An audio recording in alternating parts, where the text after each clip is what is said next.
The city of Krakow in 1939 was alive with the hum of ordinary life. Children ran to the cobblestone streets, their laughter echoing against the stone walls. Markets bustled with merchants shouting over one another, and families gathered around dinner tables, unaware that a storm was approaching that would soon swallow everything they held dear. Across the border, Germany's darkness was rising. Hitler's ambitions were not just of conquest, but of destruction that would leave millions without hope. Into this world of uneasy calm stepped Oskar Schindler, a man of charm, ambition, and a taste for finer things in life. With a smile and a handshake, he navigated the corridors of power, quickly earning favor among German officials. He purchased a factory, not for humanitarian reasons, but for profit, a factory that would produce enamelware for the German war effort. Schindler lived as he always had, surrounded by luxury, wine, and occasional gamble, with women, friends, and high society swirling around him like a never-ending dance. But soon, the world around him began to change. The laughter of Krakow streets grew faint as the German troops marched through, and the Jewish community, once vibrant and free, found itself forced into ghettos, stripped of dignity and hope. Families were torn apart. Fathers disappeared in the night. Mothers clutched trembling children, and fear draped itself over the city like a heavy, suffocating fog. Schindler watched this horror unfold, at first from a distance, curiosity mixing with the faintest flicker of unease. And then he saw it, up close. He saw a child clutching a mother's hand as soldiers yanked them apart. He saw men and women beaten for the smallest perceived infraction. He saw despair in eyes that had once danced with life. For the first time, Oskar Schindler felt a pang he had never known. Empathy. Something inside him stirred.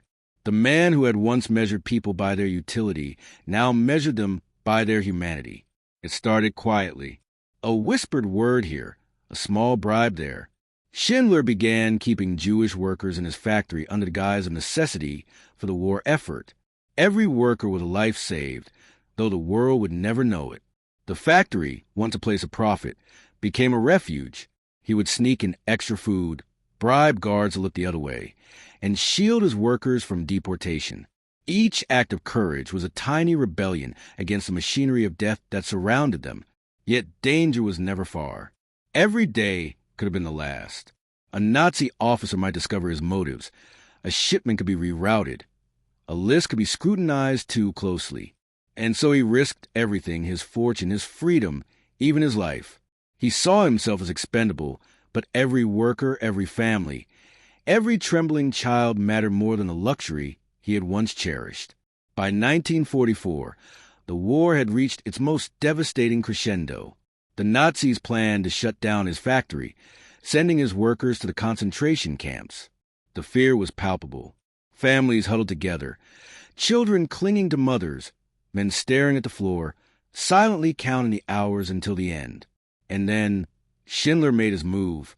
With the help of his accountant, Itzhak Stern, he began crafting what would come to be known as Schindler's List, a document that, on its face, seemed mundane, bureaucratic, necessary for war, but in truth, it was a lifeline. One by one, names were inscribed, men, women, children, each name a soul snatched from death, each line an act of defiance against cruelty. The list became a talisman, a promise that life would persist, even when the world was determined to snuff it out. The tension was relentless.